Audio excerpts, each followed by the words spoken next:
5, 4, 3, 2, 1, 0.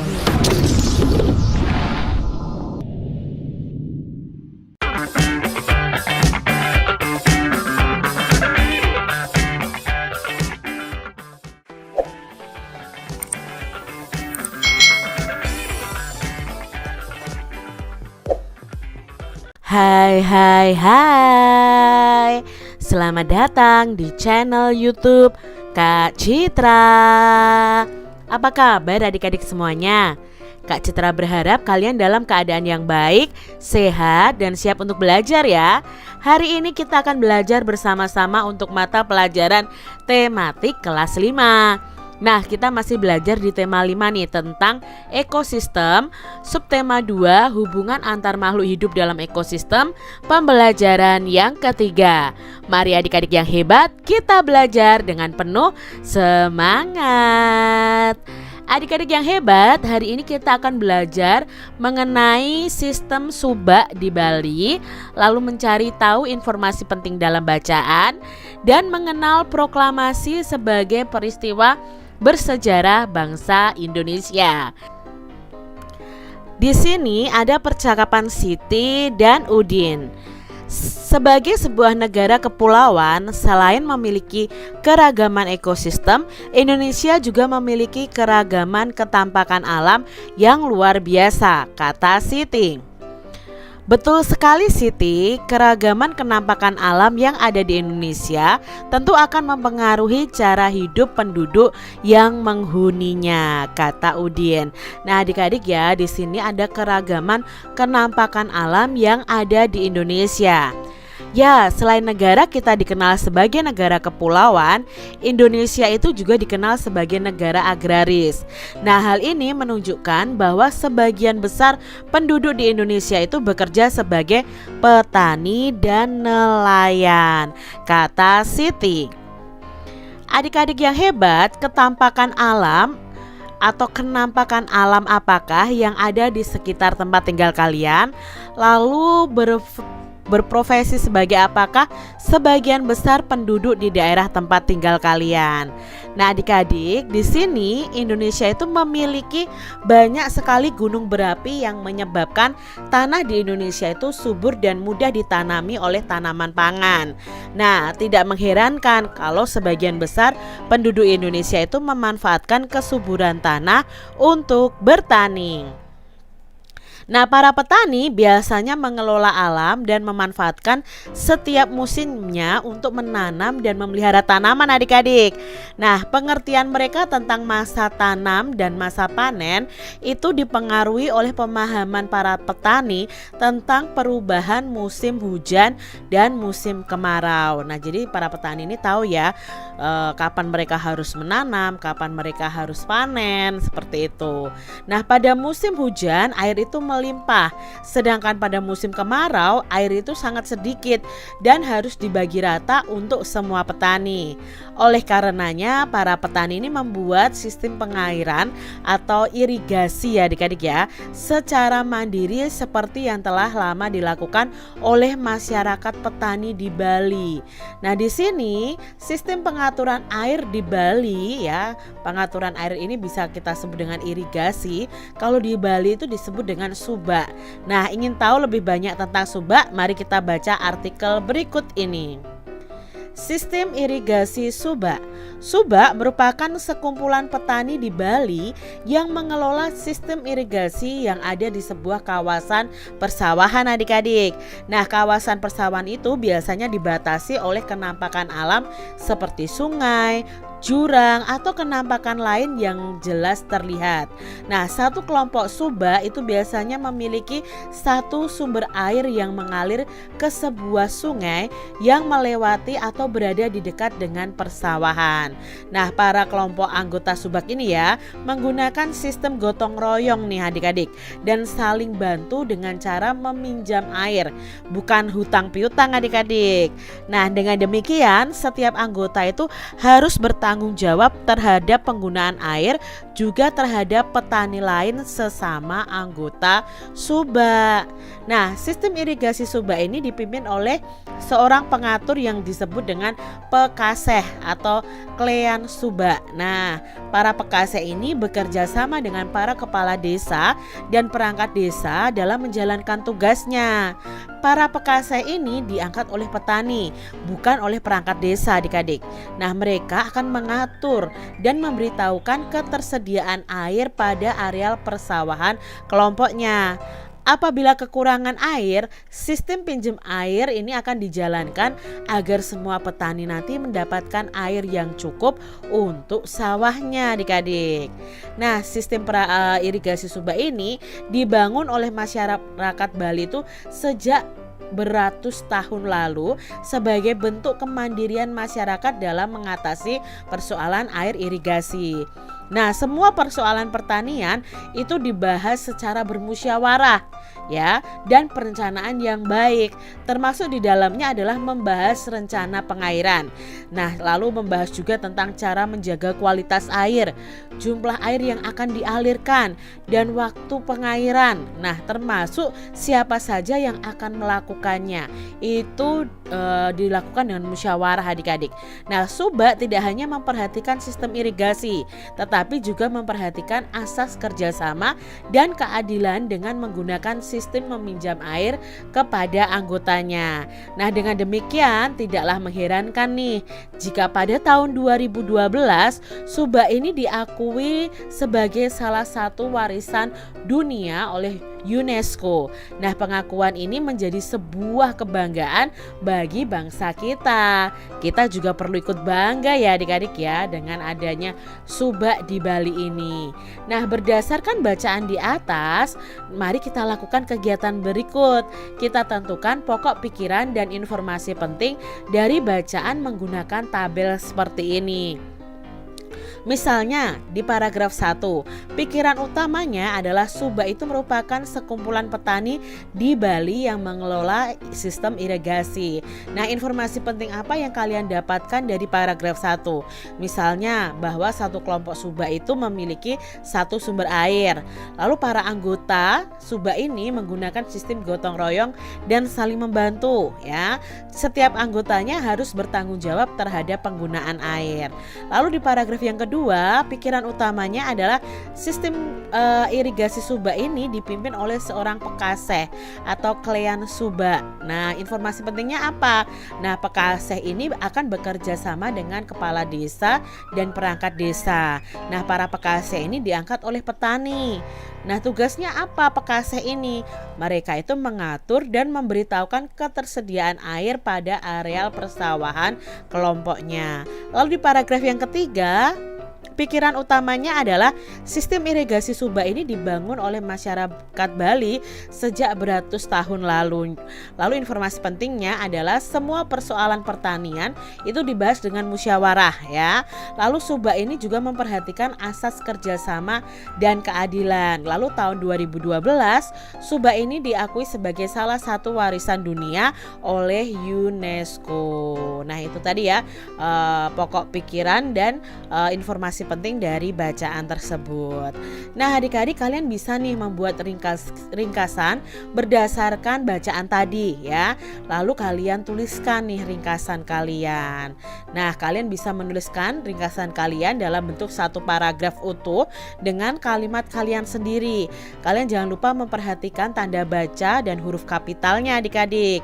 Contohnya seperti ini ya, misalnya dari pikiran utama ya dan informasi penting itu bisa dibuat paragraf seperti ini.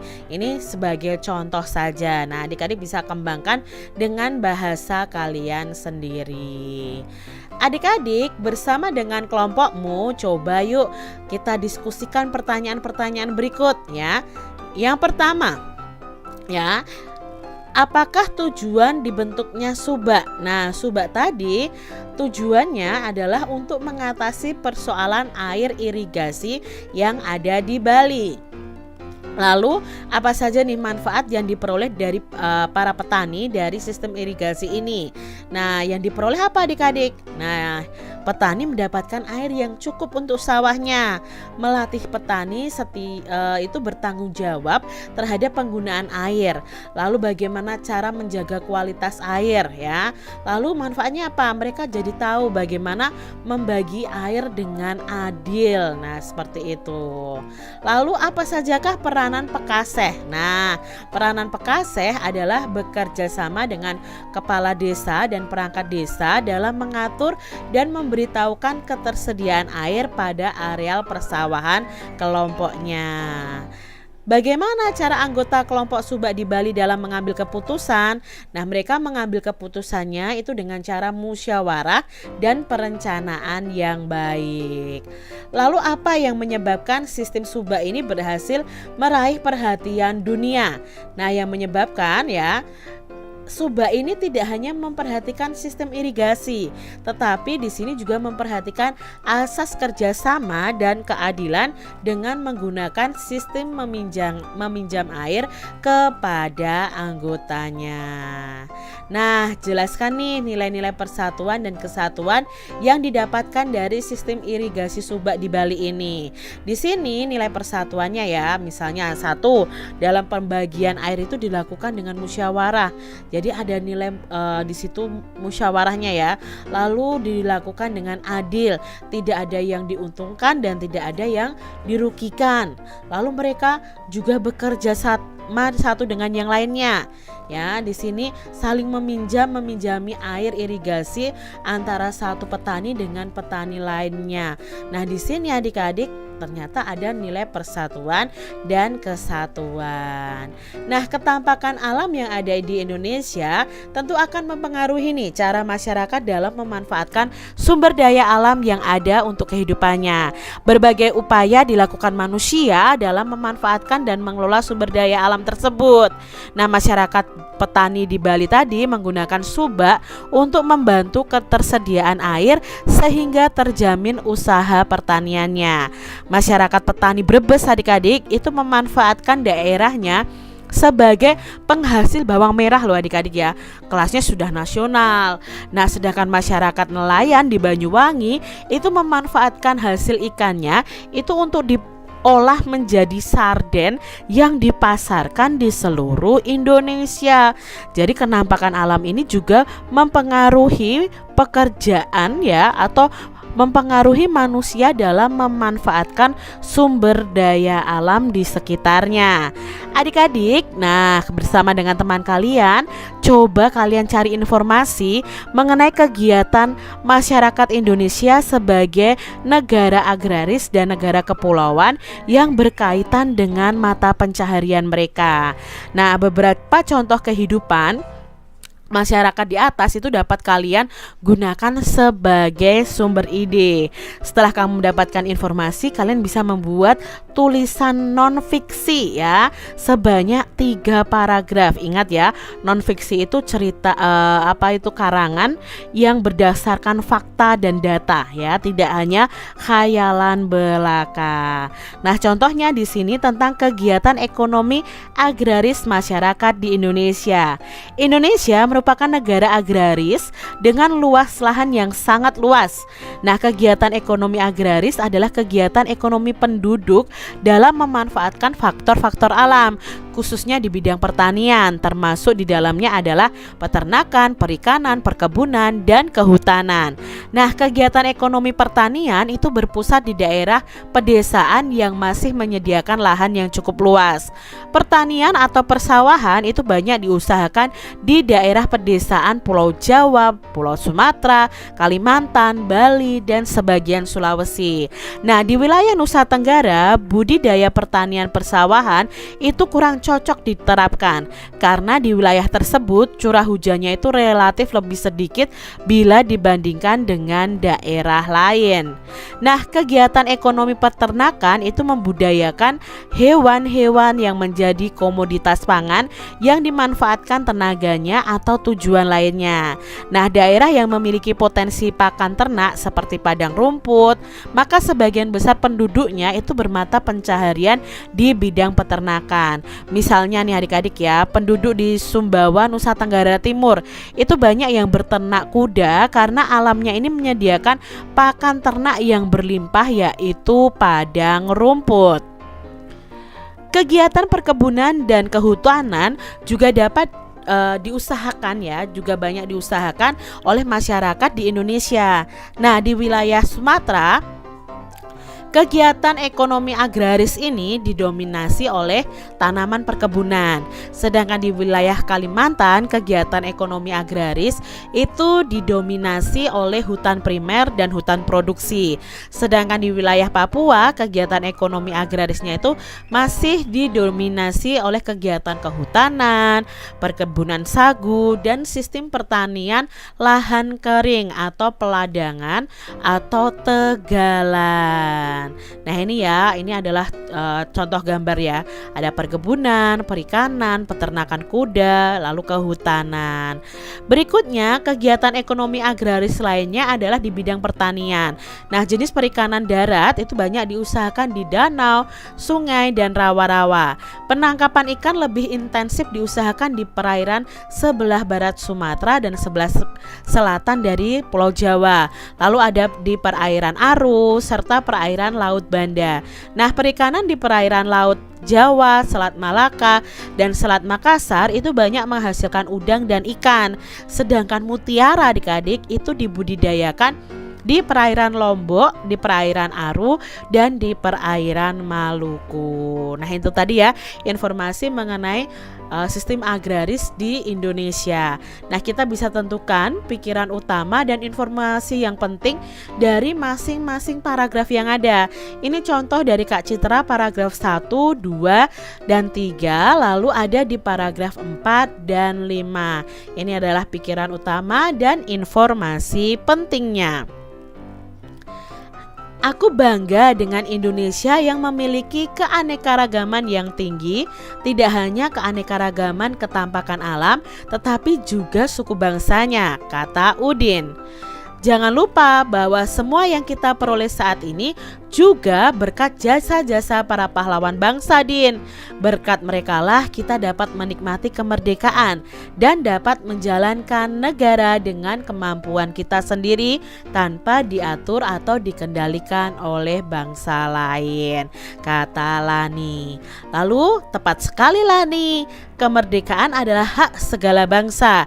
Itu yang diperjuangkan para pahlawan kita yang puncaknya itu terjadi pada peristiwa proklamasi kemerdekaan Republik Indonesia pada tanggal 17 Agustus 1945. Aku jadi ingin tahu lebih banyak tentang peristiwa itu, kata Udin. Nah adik-adik yang hebat, bangsa Indonesia itu telah ratusan tahun loh berjuang untuk mendapatkan kebebasan dari penjajahan dan menjadi sebuah bangsa yang merdeka. Nah peristiwa demi peristiwa itu terjadi di sepanjang sejarah bangsa Indonesia dan melibatkan ribuan pahlawan yang gagah berani dan tak kenal lelah berjuang untuk bangsa. Nah, era kebangkitan nasional itu ditandai dengan lahirnya Budi Utomo pada tahun 1908 dan kebangkitan pemuda Indonesia melalui Sumpah Pemuda tahun 1928 itu makin menguatkan keinginan bangsa Indonesia untuk bebas dan merdeka. Nah dengan segala upaya nih, pada tanggal 17 Agustus 1945 bangsa Indonesia ini mengumumkan kepada seluruh negara di dunia tentang kemerdekaan bangsa Indonesia melalui peristiwa proklamasi kemerdekaan Indonesia. Nah adik-adik mari kita simak yuk bacaan ya di sini. peristiwa bersejarah tentang proklamasi Indonesia. Peristiwa proklamasi kemerdekaan Republik Indonesia. Nah, ini adalah salah satu foto peristiwa bersejarah, yaitu Insinyur Soekarno membacakan naskah proklamasi kemerdekaan Republik Indonesia. Nah, proklamasi kemerdekaan Indonesia sebetulnya merupakan bagian dari pidato proklamasi yang disampaikan oleh Insinyur Soekarno sebagai wakil bangsa Indonesia. Nah, proklamasi ini dibacakan pada tanggal 17 Agustus 1945 pukul 10 waktu Indonesia Barat, bertempat di Jalan Pegangsaan Timur nomor 56 Jakarta. Nah, pada saat yang sama itu dikibarkan bendera merah putih sebagai bendera negara dan dinyanyikan lagu kebangsaan Indonesia Raya ciptaan W.R. Supratman, adik-adik. Nah, setelah melalui waktu yang sangat lama disertai pengorbanan besar dari seluruh rakyat Indonesia, akhirnya kemerdekaan dapat diwujudkan. Pada saat menjelang diproklamasikan kemerdekaan Indonesia, tepatnya pada tanggal 16 Agustus adik-adik ya, sehari sebelumnya itu terjadi penculikan dua tokoh bangsa yang paling terkemuka, yaitu Insinyur Soekarno dan Muhammad Hatta oleh para pemuda pejuang Indonesia. Nah, Insinyur Soekarno dan Muhammad Hatta ini dibawa dari ke Jakarta menuju Rengas Dengklok, Karawang, Jawa Barat. Nah, tujuan penculikan ini adalah agar kedua tokoh penting ini tuh terhindar dari pengaruh, ancaman dan tekanan pemerintah pendudukan Jepang. Jadi ini sebenarnya maksudnya baik, tetapi maksud para pemuda ini supaya apa? Kedua tokoh ini segera memproklamirkan kemerdekaan Indonesia dan tidak terpengaruh dengan Jepang, adik-adik ya di sini ya. Nah, lalu keesokan harinya kedua tokoh itu dikembalikan lagi ke Jakarta dan diamankan ke rumah Laksamana Muda Tadashi Maeda. Nah, tentara Jepang yang bersimpati terhadap perjuangan rakyat Indonesia untuk merdeka. Jadi Laksamana Muda Maeda ini adalah tentara Jepang, tetapi dia itu sangat bersimpati terhadap perjuangan rakyat Indonesia ya, tidak ikut menjajah bangsa Indonesia. Nah, disitulah ya, di rumah itulah naskah proklamasi itu dirumuskan oleh 3 orang pemimpin golongan tua, yaitu ada Insinyur Soekarno, Muhammad Hatta dan Ahmad Subarjo. Lalu dari golongan muda ada Soekarni ya, lalu ada BM Diah, lalu ada Mbah Diro. Nah, setelah selesai ditulis, naskah proklamasi itu lalu diketik oleh Sayuti Melik. Kemudian Insinyur Soekarno dan Muhammad Hatta lah yang menandatanganinya atas nama bangsa Indonesia. Nah, sejak saat itu bangsa Indonesia itu hidup merdeka dalam bingkai Negara Kesatuan Republik Indonesia. Nah, melalui proklamasi tersebut, bangsa Indonesia itu sudah mengumumkan kepada seluruh dunia bahwa Indonesia itu telah bebas dari penjajahan. Nah, adapun isi proklamasinya adalah sebagai berikut. Nah, ini adalah contoh bunyi proklamasinya adik-adik ya, isinya. Proklamasi kami bangsa Indonesia dengan ini menyatakan kemerdekaan Indonesia. Hal-hal yang mengenai pemindahan kekuasaan dan lain-lain diselenggarakan dengan cara seksama dan dalam tempo yang sesingkat-singkatnya. Jakarta, 17 Agustus 1945, atas nama bangsa Indonesia, Soekarno-Hatta. Nah, ini adalah tulisannya yang asli adik-adik ya. Ini tulisan proklamasi ya, yang tulisan tangan. Lalu ini adalah yang sudah diketik oleh Bapak Sayuti Melik ya. Ya, Sayuti Melik ini yang mengetik naskah proklamasi lalu ditandatangani oleh Soekarno-Hatta atas nama bangsa Indonesia. Nah, adik-adik, berdasarkan bacaan tadi, yuk kita jawab beberapa pertanyaan berikut ini. Mengapa bangsa Indonesia itu perlu melakukan proklamasi kemerdekaannya? Nah, karena bangsa Indonesia ini ingin terbebas dari penjajahan dan diakui oleh seluruh dunia sebagai negara yang berdaulat. apakah akibat dari peristiwa proklamasi kemerdekaan terhadap kehidupan bangsa Indonesia? Nah, akibatnya apa di sini? Kehidupan bangsa Indonesia tidak lagi diwarnai pertumpahan darah, tidak ada lagi kerja paksa, dan tidak ada lagi pajak yang tinggi seperti pada masa penjajahan. Nah, di sini adik-adik ya, dampak dari adanya proklamasi kemerdekaan. Lalu, bagaimana nih nilai-nilai persatuan dan kesatuan yang diterapkan pada peristiwa tersebut? Nah, adik-adik, beberapa nilai persatuan dan kesatuan yang ditunjukkan dalam dari kerjasama antar tokoh ini adalah mengupayakan proklamasi kemerdekaan. Nah, selain itu, terwujudnya proklamasi kemerdekaan sendiri itu tidak lepas dari peran rakyat Indonesia yang melawan penjajah. Adik-adik, tahukah kamu tentang peristiwa Rengas Dengklok yang terjadi sebelum peristiwa proklamasi? Nah, kalian bisa menuliskan atau mencari informasi tentang peristiwa ini secara lengkap. Ya, contohnya di sini peristiwa Rengas Dengklok itu adalah peristiwa penculikan yang dilakukan oleh sejumlah pemuda. Antara lain ada Bapak Sukarni, Wikana, Aidit, dan Khairul Saleh dari perkumpulan Menteng 31 terhadap Bapak Soekarno dan Bapak Hatta. Nah, peristiwa ini terjadi pada tanggal 16 Agustus 1945 pada pukul 3 dini hari. Nah, Soekarno dan Hatta ini dibawa ke Rengas Dengklok, Karawang untuk kemudian didesak ya agar mempercepat proklamasi kemerdekaan Indonesia sampai dengan terjadinya kesepakatan antara golongan tua dan golongan muda yang menculik tadi ya, yang diwakili oleh Insinyur Soekarno dan Muhammad Hatta serta Bapak Ahmad Subarjo. Nah, di sini akhirnya mereka bisa berdamai lalu bekerja sama untuk mempersiapkan kemerdekaan. Nah, adik-adik, kalian bisa tentukan nih tokoh-tokoh yang terlibat dalam peristiwa Rengas Dengklok. Lalu kalian juga bisa membuat drama nih, naskah drama untuk kalian bisa pentaskan di depan teman-teman kalian. Adik-adik yang hebat, dari materi yang ada, mari kita simpulkan bersama-sama dengan menjawab pertanyaan berikut ini. Nah, jelaskan nilai-nilai persatuan dan kesatuan yang ditunjukkan masyarakat Bali melalui sistem Suba. Nah, di sini nilai persatuan dan kesatuannya adalah dari prinsip asas kerjasama dan keadilan, sehingga para petani itu saling bergotong royong dan saling membantu dalam masalah pengairan sawah. Nah, lalu di sini juga ada nilai-nilai yang dibahas secara musyawarah. Jelaskan contoh kegiatan ekonomi masyarakat yang tinggal di daerah pantai. Nah, di sini bagi penduduk yang tinggal di sekitar pantai, biasanya itu usahanya itu memanfaatkan jenis usaha perikanan laut. Lalu mereka juga melakukan usaha perdagangan ya.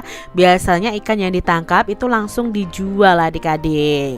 Berikutnya, jelaskan secara singkat nih peristiwa proklamasi kemerdekaan Republik Indonesia pada tanggal 17 Agustus 1945.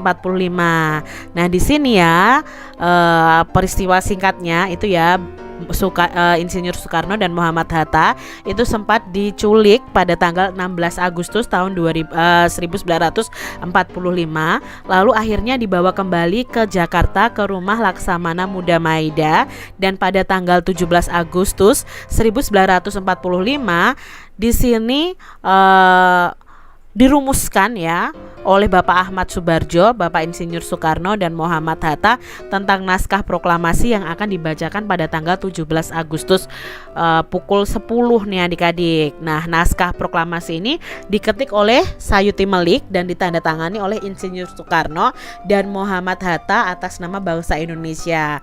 Nah, di sini tempat pembacaan naskah proklamasi ini di Jalan Pegangsaan Timur nomor 56 Jakarta dan dibacakan oleh Insinyur Soekarno pada pukul 10.